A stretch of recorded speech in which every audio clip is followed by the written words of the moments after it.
அடுத்தப்புறமா என்னன்னு பார்க்கலாம். இப்போ பார்த்தீங்கன்னா, நம்ப சேதுவும், ராஜாங்கமும் விஷயத்த சொல்லல அப்படின்னு சொல்லிட்டு, தமிழ்ச்செல்வி வந்து ரொம்பவே கோவப்படுறாங்க. ஸோ பஞ்சாயத்துல வந்து பார்த்தீங்கன்னா, எல்லாருமே அவங்க ஊருக்கு போயிருக்காங்க. அவங்க வந்ததும் நம்ம கேட்கலாம். இத சும்மா விடக்கூடாது அப்படின்ற மாரி பேசிட்டு இருக்காங்க. அவங்க வரத்துக்கு இன்னும் 2 நாள் ஆகும் அப்படின்ற மாரி பேசிட்டு, எல்லாருமே வந்து கிளம்புறாங்க. அப்போ வந்து இந்த விஷயம் வந்து கருப்பு மூலமா வந்து சேதுக்கு தெரியுது. சேதுவும் வந்து அப்பா சொல்லுவாருன்னு நெனச்சுட்டு நான் இருந்துட்டேனே அப்படின்னு சொல்லிட்டு, சேது ஒரு பக்கம் டென்ஷன் ஆகுறாரு. அதுக்கப்புறம் வந்து மீட்டிங்லாம் முடிஞ்சதுக்கப்புறம் ராஜாங்கத்த பார்க்க போறாங்க. "அப்பா நீங்க சொல்லலையா? இந்த மாரி பிரச்சனை ஆயிடுச்சு" அப்படின்னு சொல்லி சேது வந்து சொல்லும்போது, ராஜாங்கம் வந்து, "நான் முயற்சி பண்ணேன்ப்பா. யாருக்கும் லைன் போகல. மாத்திரை போட்டதுனால நான் தூங்கிட்டேன். என்ன சேது ஆச்சு? நான் பேசுறேன்" அப்படின்னு சொல்லிட்டு பஞ்சாயத்து தலைவர் கால் பண்ணி நம்ம ராஜாங்கம் வந்து பேசுறாரு. அவங்கலாம் வந்து பார்த்தீங்கன்னா, "நீங்க பெரிய மனுஷன்னு நெனச்சா இப்படி பண்ணிட்டீங்களேன்னு" சொல்லி அவர கேள்வி கேட்குறாங்க. அவர் மன்னிப்பு கேட்குறாரு. அதுக்கப்புறம் தமிழ் குடும்பத்திலயும் வந்து இத ஃபோன் பண்ணி சொல்லுங்க. 2 நாள் கழிச்சு பஞ்சாயத்துல ஒப்படைக்கிறேன்னு சொல்லுங்க அப்படின்னு சொல்றாங்க. அப்போ தமிழுக்கு கால் பண்ணி ராஜாங்கம் மன்னிப்பு கேட்டுட்டு விஷயத்த சொல்றாங்க. உடனே தமிழ் பார்த்தீங்கன்னா, "உங்களுக்கு உடம்பு சரியில்லன்னு நீங்க பேசுறத வச்சே தெரியுது. 2 நாள் கழிச்சு குழந்தைய குடுங்க. ஒண்ணும் பிரச்சனை இல்லன்னு" சொல்லி தமிழும் பார்த்தீங்கன்னா நார்மல் ஆயிடுறாங்க.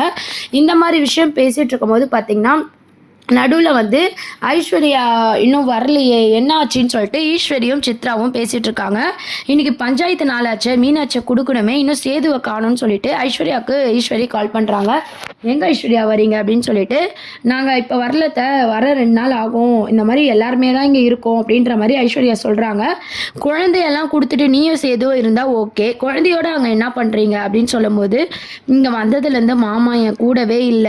எப்ப பாரு அழகரு, மீனாட்சி அந்த தமிழ் கூட ஃபோன்ல வீடியோல பேசிக்கிட்டே இருக்காரு. நான் வந்ததே வேஸ்ட்டு." அப்படின்னு சொல்லிட்டு ஐஸ்வர்யா ஃபீல் பண்ணி ஈஸ்வரி கிட்ட சொல்லிட்டு இருக்காங்க. இது இப்படியே போனா நம்ம சேது வந்து ஐஸ்வர்யாவை ஏத்துக்க மாட்டான். இதுக்கு எதனா ஒண்ணு பண்ணணும்னு சொல்லி ஈஸ்வரி வந்து பிளான் போடுறாங்க. "சரி ஐஸ்வர்யா நீ கவலைப்படாத நான் பார்த்துக்கிறேன்" அப்படின்னு சொல்லிட்டு ஃபோனை வச்சதும் சித்ரா கிட்ட நம்ம ஈஸ்வரி வந்து பிளான் பண்றாங்க.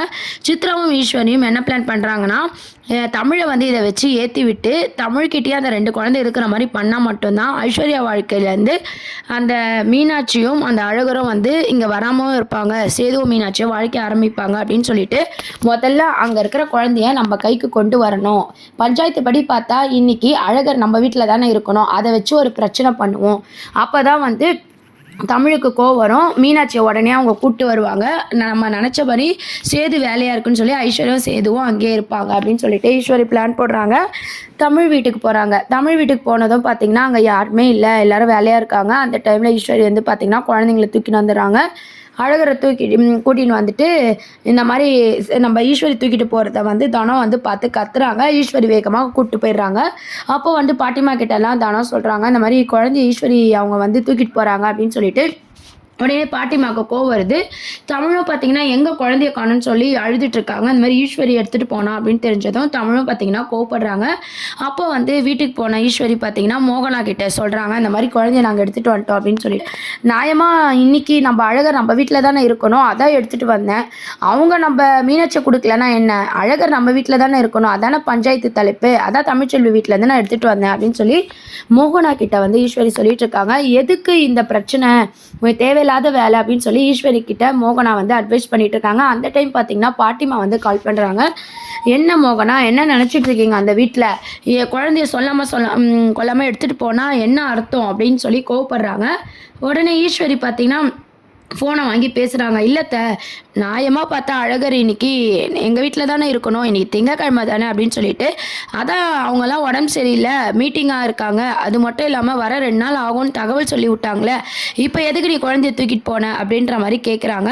"அவங்க வர 2 நாள் ஆகும், ஆனால் அழகர் இங்கே தானே இருக்கான், எங்கள் வீட்டில் கொடுத்து தானே ஆகணும்" அப்படின்னு சொல்லி ஈஸ்வரி வந்து பிரச்சனை பண்ணிட்டு இருக்காங்க. "நீ பண்ணுறது கொஞ்சம் கூட சரியில்லை" அப்படின்னு சொல்லிட்டு பாட்டிமா வந்து ஈஸ்வரி ரொம்பவே கோவப்படுறாங்க. அப்புறம் பார்த்தீங்கன்னா, நம்ம தமிழ் வந்து அழுதுட்டுருக்காங்க. பாட்டிம்மா சமாதானப்படுத்துறாங்க. "அழாத தமிழ்" அப்படின்னு சொல்லிட்டு. "இவங்க பண்ணுறது எங்கன்னா கொஞ்சமாவது நியாயம் இருக்கா? என் குழந்தைய இஷ்டப்படி எடுத்துகிட்டு போகிறாங்க. ஒரு தகவலும் சொல்ல மாட்றாங்க.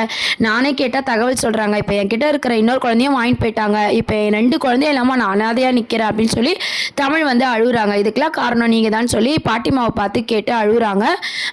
"இப்படியே விட்டால் என் 2 குழந்தைங்களும் எனக்கு இல்லாமல் போயிடும். முதல்ல என் 2 குழந்தையுமே என் வீட்டில் இருக்கிற மாதிரி நான் பண்ணுறேன்" அப்படின்னு சொல்லி ஈஸ்வரி போட்ட பிளான் ஏற்ற மாதிரி நம்ம தமிழும் பார்த்தீங்கன்னா அந்த மாதிரி முடிவு எடுக்கிறாங்க. 2 நாள் கழிச்சு வரட்டும், என்ன பண்ணுறேன்னு பாருங்க அப்படின்னு சொல்லி தமிழ் வந்து முடிவெடுக்கிறாங்க. இதெல்லாம் கேட்டு பாட்டிமா வந்து பயப்படுறாங்க. அச்சச்சோ! குடும்பம் சேரும்ன்னு பார்த்தா இந்த குழந்தைங்கள வச்சே இந்த ஈஸ்வரி இப்படிலாம் பண்ணிட்டு இருக்காளே, நம்ம என்ன பண்ணுறதுன்னு சொல்லி பாட்டிமா ஒரு பக்கம் பயந்துட்டு இருக்காங்க. அப்புறம் இங்கே ஈஸ்வரி வந்து பார்த்தீங்கன்னா குழந்தைய தூக்கின்னு வந்ததை ஐஸ்வர்யா கிட்ட சொல்கிறாங்க. நான் வந்து அழகரை கூட்டிகிட்டு வந்துட்டேன், ஸோ அதனால் மீனாட்சியை கொடுத்தாகணும்னு சொல்லி தமிழ் பிரச்சனை பண்ணுவா. நீ என்ன பண்ணுற, சேது கூட இருந்துக்கிட்டு மொத்த பேரையும் மீனாட்சி கொடுத்து அனுப்பு அப்படின்ற மாதிரி ஈஸ்வரி வந்து ஐஸ்வர்யாவுக்கு சொல்லி கொடுக்குறாங்க. உடனே ஐஸ்வர்யா வந்து பார்த்தீங்கன்னா நம்ம சேதுக்கிட்ட சொல்கிறாங்க, அங்கே தமிழ் வந்து பிரச்சனை பண்ணிட்டு இருக்கா அப்படின்னு சொல்லிட்டு அறகுறையாக வந்து ஐஸ்வர்யா வந்து சொல்லிட்டு இருக்காங்க, தமிழ் மேலே தப்பு இருக்கிற மாதிரி. சேது வந்து வந்த இடத்துல மீட்டிங் தானே, ஏன் புரிஞ்சிக்காது இந்த தமிழ், ஏன் புரிஞ்சிக்க மாட்டா அப்படின்னு சொல்லி தமிழ் மேலே ரொம்பவே சேது வந்து கோவப்படுற மாதிரி காட்டுறாங்க. ஸோ எல்லாருமே மீட்டிங்லாம் விட்டுட்டு வாங்க கிளம்பலாம் அப்படின்னு சொல்லி எல்லாருமே கிளம்புறாங்க. உடனே ஐஸ்வர்யா என்ன சொல்கிறாங்கன்னா, நீங்கள் மீட்டிங் சொன்னீங்கல்ல, நம்ம மீனாட்சி கொடுத்து விடுவோம், நம்ம இங்கேயே இருப்போம் அப்படின்ற மாதிரி சொல்கிறாங்க. எனக்கு குழந்தைய விட இந்த மீட்டிங் முக்கியம் இல்லை, நான் பேசிக்கிறேன்னு சொல்லிட்டு தமிழ் பிரச்சனை பண்ணுறல நேரில் போய் பார்த்துக்கலாம் அப்படின்னு சொல்லிட்டு சேதுவும் பார்த்தீங்கன்னா அப்படியே மீனாட்சி கூட்டிட்டு கிளம்புறாங்க. ஈஸ்வரி போட்ட பிளான் வந்து ஃபெயிலியர் ஆகுது. உடனே ஐஸ்வர்யா வந்து நினைக்கிறாங்க, என்ன பிளான் போட்டாலும் இவர் மீனாட்சி விட மாட்டார் போலே அப்படின்னு சொல்லிட்டு எல்லாருமே வந்து அவசரமாக பார்த்தீங்கன்னா கிளம்புறாங்க ஊருக்கு. கிளம்பி வந்து சேது வந்து கோவமாக வந்து வராங்க. வந்ததும் பார்த்தீங்கன்னா நம்ம வீட்டுக்கு போனதும் அழகர் வந்து அங்கே இருக்கிறத பார்த்துட்டு, அழகர் எப்படி இங்கே வந்தா, யார் கூட்டிகிட்டு வந்தான்னு சொல்லி கேட்கும்போது மோகனா சொல்கிறாங்க, உங்கள் ஈஸ்வரி அத்தை தான் அப்படின்னு சொல்லிட்டு. அவங்க ஏன் கூப்பிட்டு வந்தாங்க, நம்ம தான் மீனாட்சி ஒப்படைக்கல அப்படின்னு சொல்லிட்டு சொன்னாங்க. உடனே ஈஸ்வரி என்ன சமாளிக்கிறாங்கன்னா, இல்லைப்பா நீ போன இடத்துல வேலையாக இருக்குது, ஆனால் நியாயமாக அழகர் நம்ம வீட்டுக்கு வரணும், குழந்தை இருந்து பார்த்து எங்களுக்கு குழந்தை இல்லாமல் ஒரு மாதிரி இருக்குது, அதனால தான் நான் போய் குழந்தைய கூட்டிகிட்டு வந்தேன், எல்லாம் உன் நல்லதுக்கு தான் சேது அப்படின்னு சொல்லிட்டு சேதுவை வந்து சமாதானப்படுத்துகிற மாதிரி ஈஸ்வரி வந்து பேசிகிட்டு இருக்காங்க.